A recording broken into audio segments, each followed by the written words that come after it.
Good morning, ladies and gentlemen. Late morning, I should say, because it's 11:40 a.m.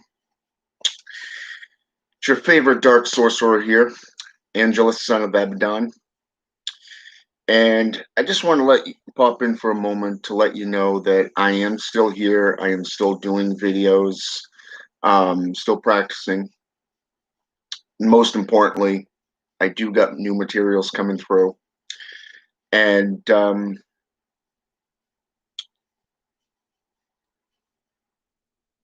just let you know, I've just been on vacation for the last 2 to 3 weeks from doing any videos, anything to do with occultism, to outside of my main stuff that I do personally.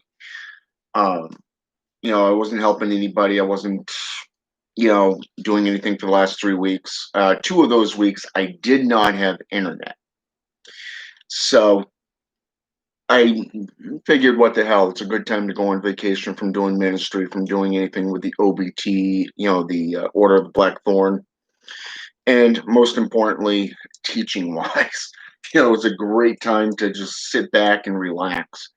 I was still doing my part-time job because without that, guess what? My family doesn't eat. But so you know how that all goes. So, anyways, Miss Kitty Cass, how you doing? So, anyways, this is the first video that I wanted to kind of discuss with you a little bit because of the fact that one of the things I do personally every so often is I take my works back to the beginning. Okay. Why is it important to go back to the beginning from time to time? Well, this is why. When we evolve in magic,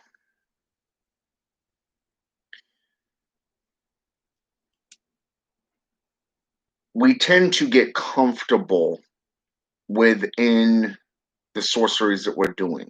Sometimes we end up slacking off or we get bored with something. Okay.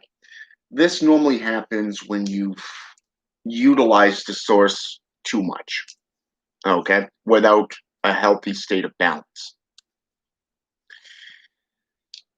So that's a good thing, Miss Kitty. And yeah, outside of a flare up in my knee, I'm doing all right. Yeah, from a knee injury that I had a couple of years back. My knee tends to flare up every so often around the bursa. So I've had my knee in a knee brace for the last few days. It's actually gotten to the point where it's releasing the pressure through constant popping every so often. So that's a good thing. So, anyways, so to do this, one of the things that helps is to remember where you came from. Okay, where did you come from with your practices? What got you into your practices? So, by realizing this, you can always go back to basics. Okay, number one, it gives you new meaning, new energies, because you're reconnecting with that source or sources, I should say. Second of all, you're getting grounded again. Okay, you're really finding that focus and that discipline, that how should I say this? That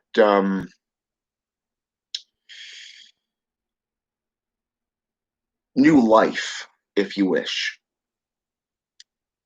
Now, one of the things that I like doing when I do this is I won't do anything with people for like 2 or 3 weeks. Okay. I will sit there, I will come home from work, I'll veg in front of the video games, like my Xbox 360 or my Xbox One, whatever, for like an hour just to decompress. If I have to go out to my mother's house, you know, I'll just utilize Netflix on my cell phone because I don't want to deal with people for like an hour. Because and it's hard out there because you're always asked questions. Have you seen this movie? How was your work? Did you? I noticed this with this yada yada yada, and it's like just shut up. I don't want to deal with this right now. It's the same thing with magic. I mean, you get to that point, it's it's overwhelming, and you're needing to de-stress, you know, because of the frustrations and the challenges that are occurring. It could be a blockage within you, okay, it's almost like a psychic vampire effect, as Anton Zandler put it. The best way I can describe it right there.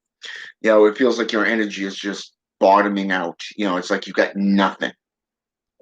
Okay. So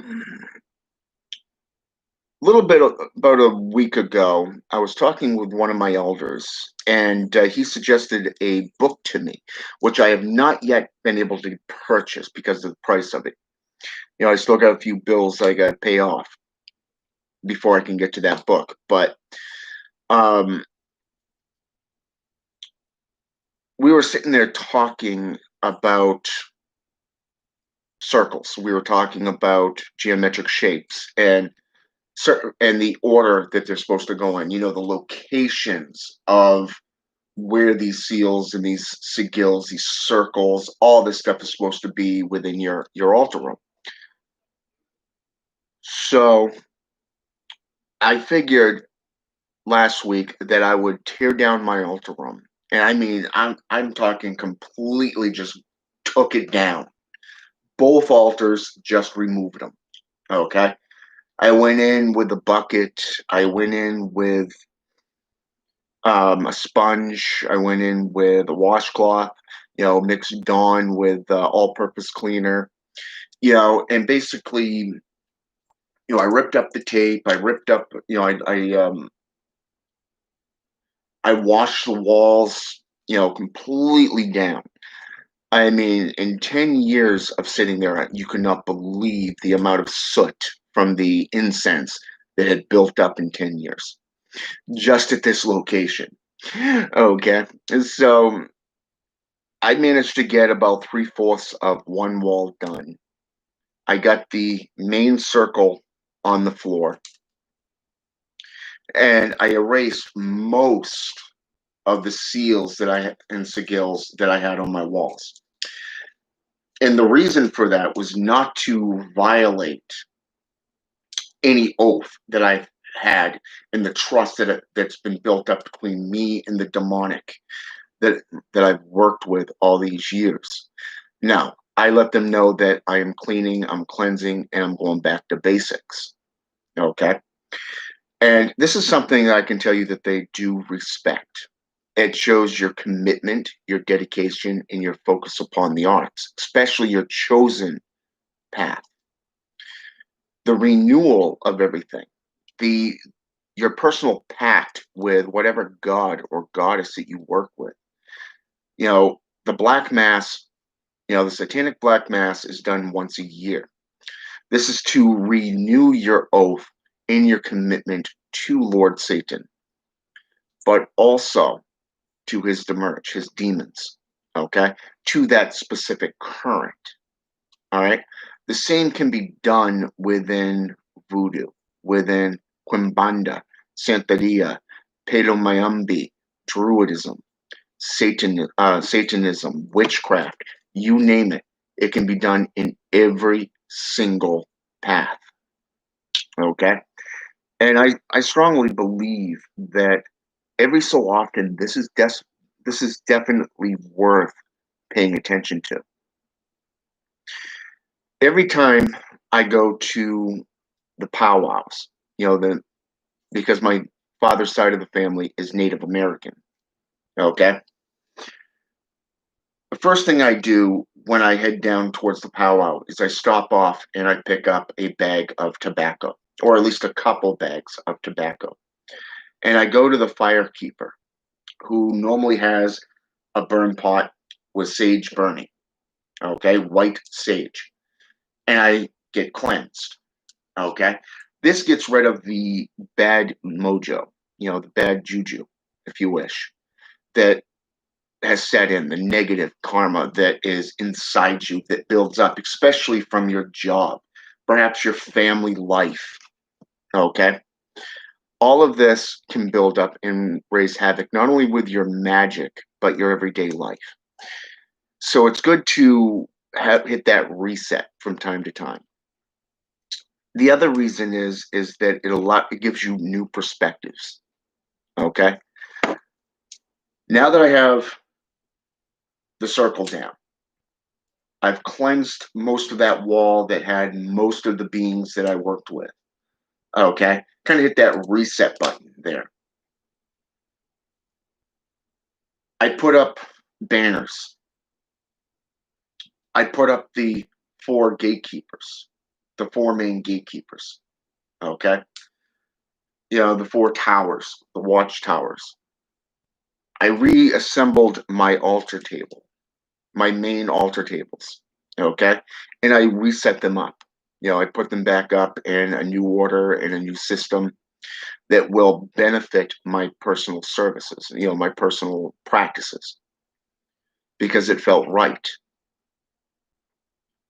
The first night that I utilized this new setup, it felt like I was drunk. Like, if those of you who have ever suffered from vertigo, you know what I'm talking about when it feels like the entire room just starts spinning.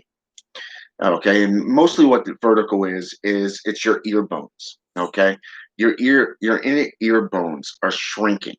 Okay, and that causes you to become unbalanced. Okay, dizzy, a little bit of nausea, even at times for some cases. Okay, and it was funny because of the fact I was sitting in the chair and I started the evocation of the buried king. That was the very first one that I started with. Okay, the invocation of Zazazel, and it was something that it was just like all of a sudden, I was sitting there doing the black void meditation when I did this. I put myself into that meditative state, but I stayed awake and I was scanning the darkness. I started chanting the invocation, the whisper for the invocation. And all of a sudden, it was like a whirlwind of dizziness. It was like the world just started spinning around me. It was like being in a vortex. Loved it. Okay. Personally, I loved it. That's how you know when you feel that connection, that strong connection that is undeniable. You know you're connecting to something real. Yet again, more so when I started calling upon Zazazel through his personal seal and the seal that goes along with it. It really amplified that effects. I had the incense burning in the background. I had dragon's blood charcoal burning. I had sandalwood burning. Sandalwood is, for those of you who are necromancers and into Da'ath energies, the currents of death, know that amber, sandalwood, okay, and a few others, such as lavender, for an example, are death essences. Okay, this helps you connect to these currents of death. So I had these burning. I just had one incense stick and four charcoal burning while I was sitting there in the dead center of that circle. Now I'm not going to tell you what circle it is because that goes against the personal code, not just the code of the current that I walk, but it's it's something that you need to understand, that resetting that bar helps you reconnect to this current. And because I've worked as a traditional Satanist for 30 years, witchcraft for 30 years, sorcery for 30 years, okay? And I've branched out into other arenas over the past 30 years before getting into this current path working. I wanted to strengthen this new one, okay? I'm not forgetting where I came from, as I said, and it's never good to forget where you came from and how you got the power that you do today. Ashera, Nocturnalis, what's up?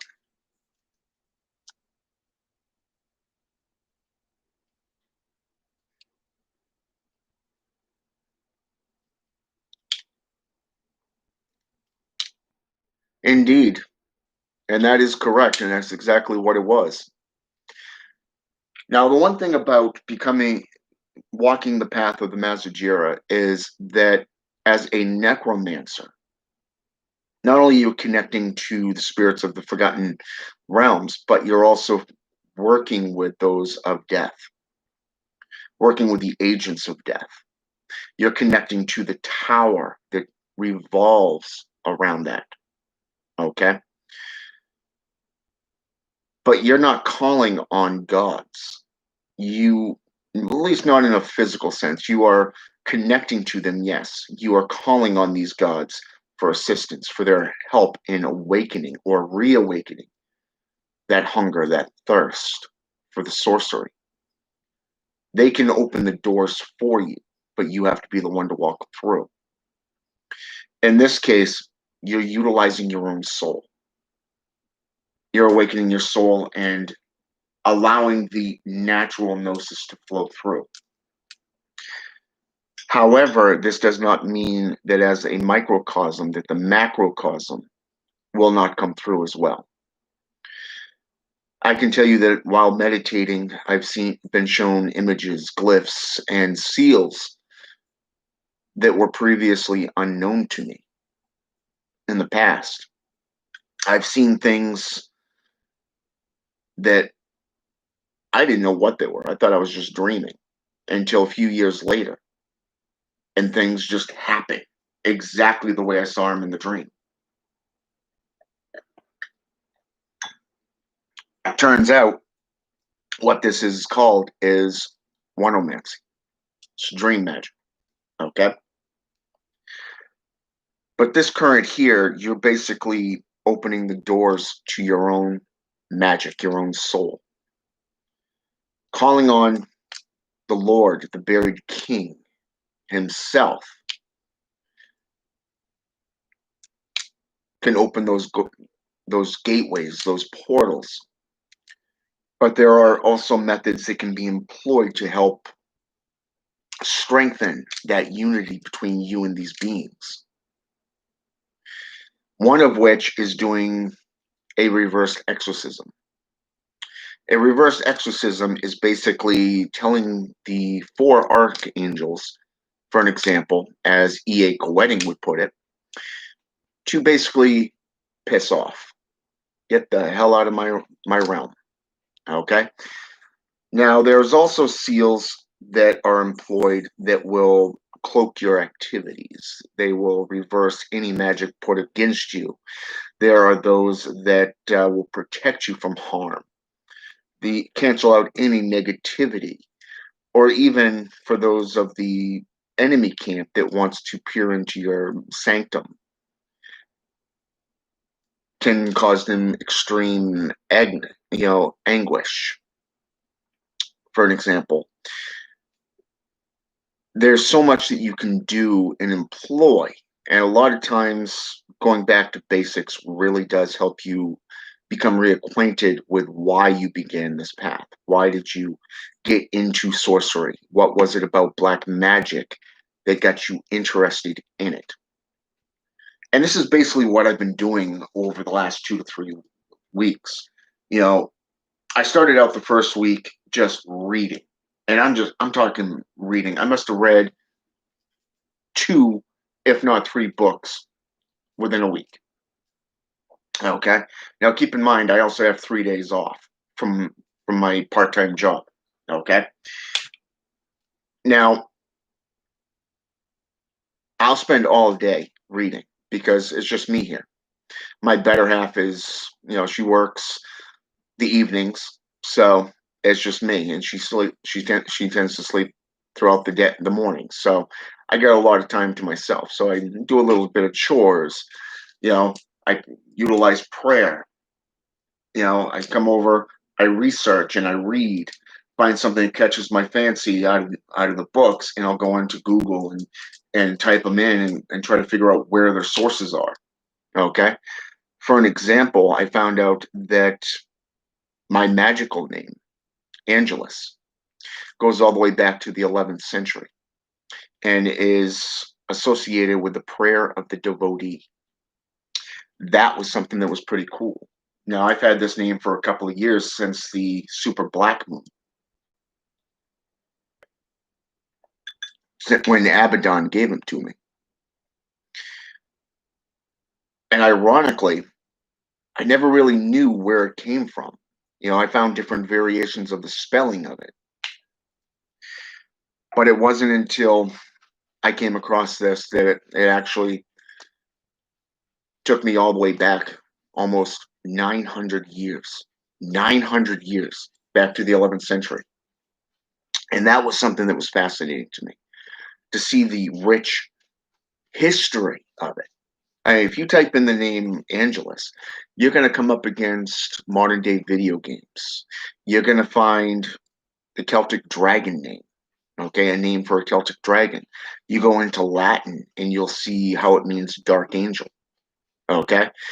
But to see the different spellings of it and to actually research the different spellings, that was something that was very, very unique. It gives you perception, it gives you that personalized apotheosis, that awakening. And now that my altar room's back up and running, I'm going to be performing the rite of awakening soon, the rite of naming. And then I'm going to do the reverse exorcism and get rid of the enemy permanently from my altar room, because I only want to work with the underworld. I only want to work with the demons. I only want to work with the forgotten realms, the blighting lords, okay, and all their lords and ladies of their courts. These are the things that I want to work with personally. When I became a Satanist, it was about working with the Demerge. It was about working with the underworld, black magic. And it was something that I personally got into because I connected to it. I was always connected to death. Death has been around me since I was in fourth grade. When you've lost just about every friend that you've ever made to death, from animals to people, eventually you just simply disassociate from the world and delve fully into the magic. And that's basically what happened with me. I locked myself away, and I became a wraith in people's minds. By the way, wraiths are agents of death, by the way.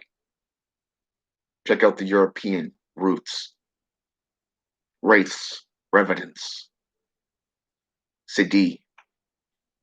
All of these beings are associated not just with vampire or ghoul, lichens, the black dog, hellhounds, zombies even, or even golems. They're all associated with death. Even the banshee. These are all beings that are associated with death. So Working with these beings and becoming acquainted with them will benefit you. But eventually, about 10 years ago, I started teaching. I opened up the doors to the Order of the Black Thorn, the Church of Belial, which I later, a few years later, renamed to the Knights of Belial, and became an ordained minister. And I started dedicating myself to education, enlightening, teaching people. Later on, I wanted to turn it into a business to help people that want to learn the arts, the practices. But even that got bored. I got bored with it.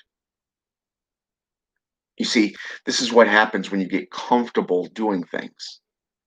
This is why it's always important to get back to the beginning, back to basics, because it will help you remember why. Why did you get into these currents? What attracted you to them? Why is it that you want to walk them, become a part of them? What do you, and most importantly, what do you expect from them? Okay. So as I begin this new journey, this new root working within my own personal path, I'm going to be adding things, new seals, new sigils. I'm going to be putting up new things from the beings that I'm going to be calling upon and become better, because that's what I want. The left-hand path is about self-evolution. It's about individualism. It's not about encampments. It's not about who's right and who's wrong. We all bring something to the table, and you got to remember that. And on occasion, you do find, well, um, let's just say, a few surprises from time to time. Like somebody I used to be acquainted with recently lost his channel, and it was like when I first found out about this, I'm like through my feed on here on YouTube. You know, it was funny because the fact that I'm sitting there is like, wait, what? You get so many people talking about him losing his channel. You know, you got other people sitting there talking about how, you know, picking on him, telling, you know, what a child he is. Are you male or are you female? You know, it's like, okay. And then you got some testimonials. So this stuff is kind of like a little bit of a surprise for you because number one, if you don't take the time to go back to basics, you're going to get into the whole crazy aspects. You're going to start coming up with all these things that it's not going to sit well with other people, other practitioners. Now, personally, I don't have an issue with this individual that I'm talking about right now.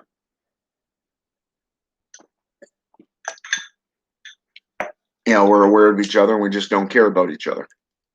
He stays to his stuff and I stay to mine, plain and simple. But I was talking with one of my apprentices last night, and he had brought this up, and it was funny because of the fact I'm sitting there and go, wonder what occurred that caused that. You know, what did he do? Because normally you'd have to violate something of the commandments, you know, the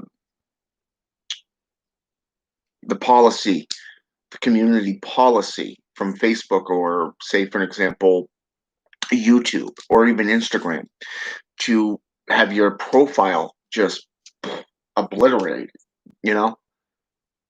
So it was it was a little bit of a surprise and a shock, but with everything that's been going on over the last 4 months, this is something that, you know, it's like little bits of pebbles are being, you know, breadcrumbs being spread out. And it's like, there's no coincidence here.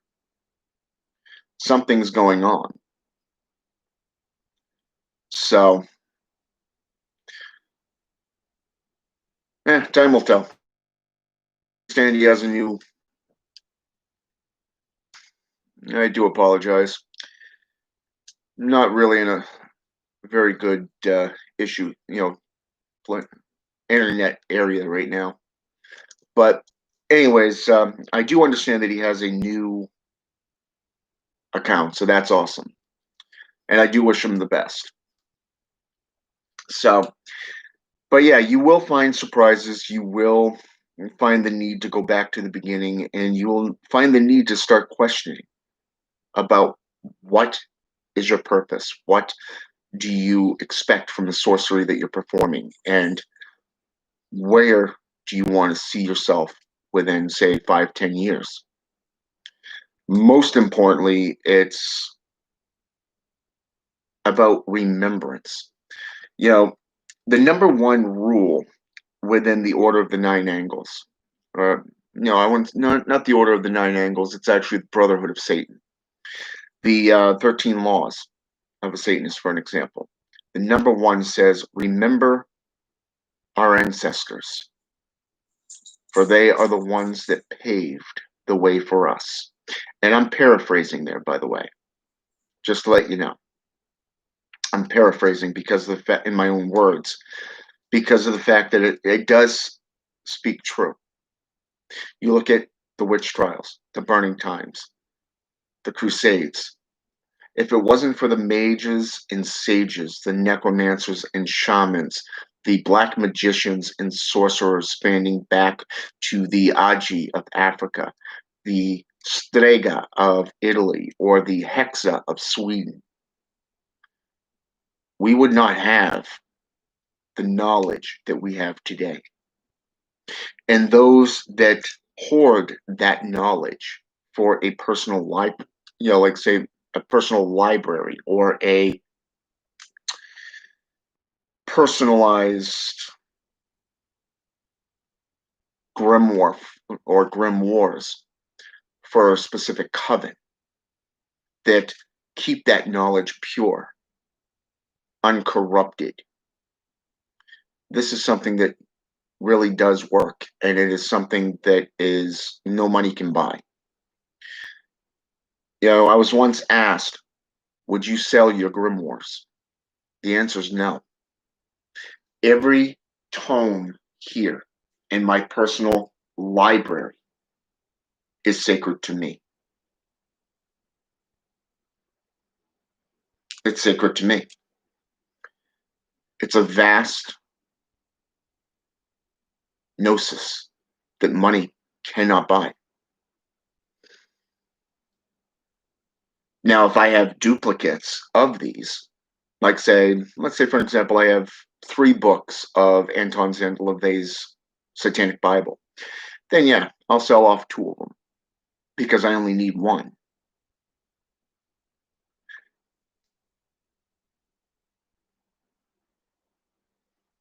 few weeks ago, I actually sold 2 books by Aleister Crowley and 1 and a couple more from traditional Satanists. Okay, because and 2 books by E.A. Quetting. Why? Because I already had them in a full tome. Okay, the 2 books by E.A. Quetting, I got in the complete works. So why would I need them in individual books? Truth is, I don't. So I sold them. Guy bought all of these books, a total of 7 tomes for $35. 35. That's it. Done.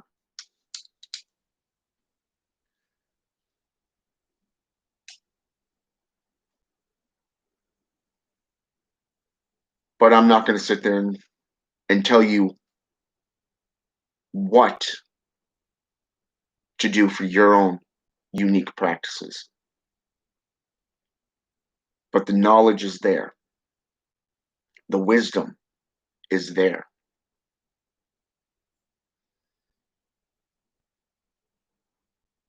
You just got to seek it out.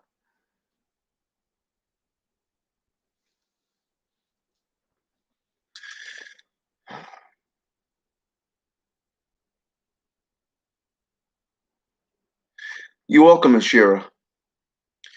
And that makes two of us. I'm looking forward to what comes next, especially on my own personal path working.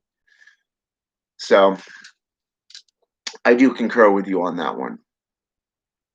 But for now, just remember, return to basics from time to time. It'll help you grow, it'll help you evolve, and it'll give you new insights, new